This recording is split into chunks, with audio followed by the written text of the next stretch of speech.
was with the BS, and more than likely, he now is suffering with HIV just like Diddy is.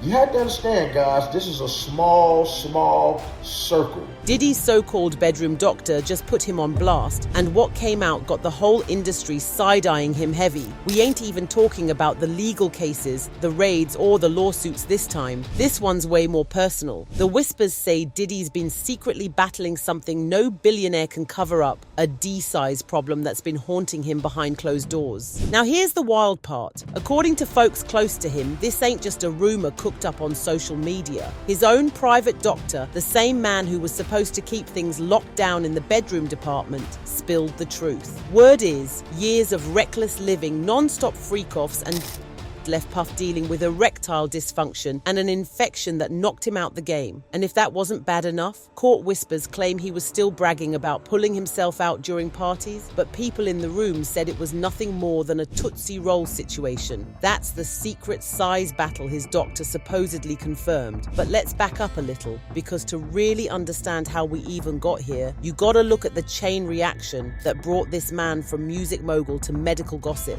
As you'll probably know, Diddy's name been tied to wild rumors for decades. But the freak-off lifestyle, that's where things start clicking with what his bedroom doctor exposed. People close to him been saying he wasn't just hosting parties, he was building a whole underground world with no rules. Former assistants painted the picture clear. Doors locked, phones snatched, security blocking exits, and women lined up like candy in a jar, baby oil dripping, glazed eye drops ready, and not a single thing about safety or protection in sight. Now, if you connect that with what his doctor confirmed, substance abuse, reckless smashing, zero boundaries, it don't sound like a stretch that his body finally broke down. Nurses whispered that when he showed up in court looking thinner, grayer and drained, it wasn't just stress. Word was his immune system was wrecked, and the real culprit wasn't aging or stress. It was years of chasing chaos. And this chaos wasn't just about substances or late-night freak sessions. According to insiders, the addiction ran so deep that it caused erectile dysfunction. His own doctor supposedly pointed straight to that mix of opioids, alcohol, and non-stop action as the reason Diddy couldn't perform the way he used to. But here's the twist. Diddy wasn't hiding in shame about it. Insiders claim he was bragging at them freak-offs, pulling out his manhood like it was some kind of show. And when you mix that kind of talk with court papers and insider testimony, that's the humiliation that makes this secret D-size battle hit way harder than just another rumor. Now, as you guys know, Diddy's freak-offs weren't just messy, they were dangerous. The court cases already laid it bare. Cassie, Dawn, Richard, and even Kerry Morgan painted the same picture. These weren't just wild nights, they were violent and reckless. Dawn testified she saw Diddy grab a skillet and go at Cassie. And of course, that infamous hotel footage of him dragging Cassie down a hallway. That only confirmed what insiders had been saying for years. These nights were chaos, no boundaries, no safety. And here's where the puzzle pieces start to lock in with what the doctor allegedly revealed. Court raids showed close to 1,000 bottles of baby oil stashed up in his cribs, but not one single protection kit. So when the bedroom doctor supposedly stepped in and said Diddy's years of raw chaos left him battling infections and erectile dysfunction, people believed it instantly because the evidence was already stacked. Too many women stepping forward, too many stories of reckless behavior, too many receipts showing he lived life like nothing could touch him. And now the whispers got nastier. Women started claiming they caught something from dudes in Diddy's circle. Herpes was the first name in the mix, and from there, it snowballed. If that could move through parties that fast, people started asking the scarier question, what if HIV was part of the picture? And that's when Jaguar Wright came in and poured gasoline on the whole fire. So Jaguar Wright, who's been one of the loudest voices exposing industry secrets, sat down in an interview and straight up claimed Diddy's been battling HIV for years. And she didn't stop there. She said he ain't the only one. According to her, there's at least 20 other dudes in the game walking around infected. And she even claimed she's got the names written down, saving them for her own show. I mean, he actually caught HIV, like having like a lot of women. Oh yeah, let's just go down the rabbit hole of all of his sins. I'm just saying. You want to know what's wild about that though? He faced that head up.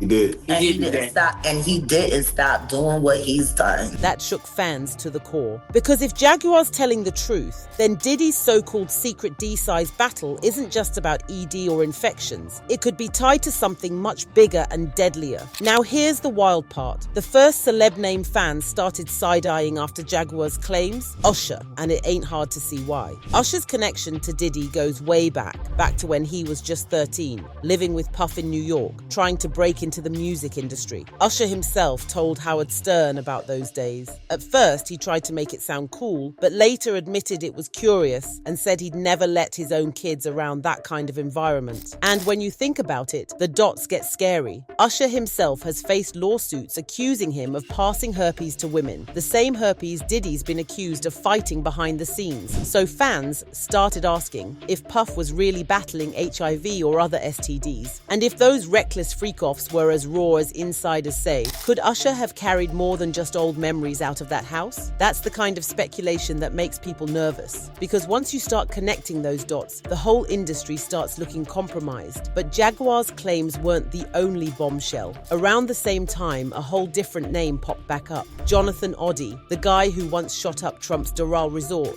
and his wild story brought new fuel to the fire. Now you might remember the name Jonathan Oddie, the dude who went wild and shot up Trump's Doral resort back in 2018. At the time, everybody brushed him off as just another crazy headline. But when cops finally had him in custody, instead of ranting about politics, he started talking about Diddy and Cassie. Oddie claimed he got coerced into encounters with them, and even said he caught something in the process. Diddy and Ross, which they good buddies, okay? They're gay. Who? Both. Diddy and Ross. And Khaled. They're all gay, okay? DJ Khaled, Rick Ross, and P. Diddy? Yeah. They all gay? Yeah.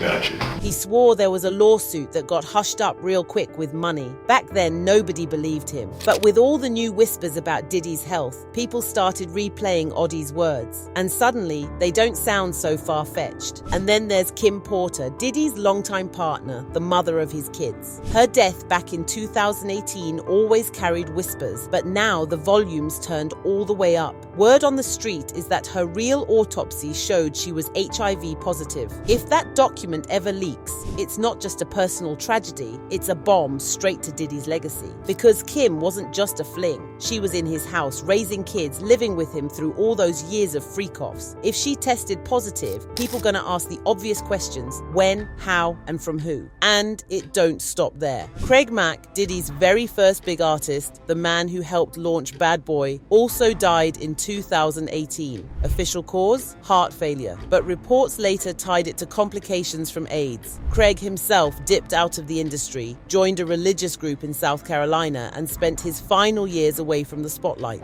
Fans are now connecting dots, saying maybe Craig's decline wasn't random, but tied to the same dangerous lifestyle hovering around Puff's empire. So when you put all that together, the doctor's alleged claims about ED and infections, Oddie's accusations, Kim Porter's whispers, and Craig Mack's death, it starts looking less like gossip and more like a pattern. Now let's keep it a buck. This ain't just history we're talking about. Even in recent years, folks been side-eyeing the younger dudes Puff kept close. Meek Mill, French Montana, even YK Osiris. People online swear those luxury vacations, cars, and trips weren't just about friendship. Fans started digging up old clips, old photos, and noticing the sus energy dripping off certain interactions, like when Puff's on camera calling Meek daddy. Hey, what's up, King Son? Man, you doing it, man. You deserve it, daddy. You putting in that work. Proud of you. I love you. Yeah.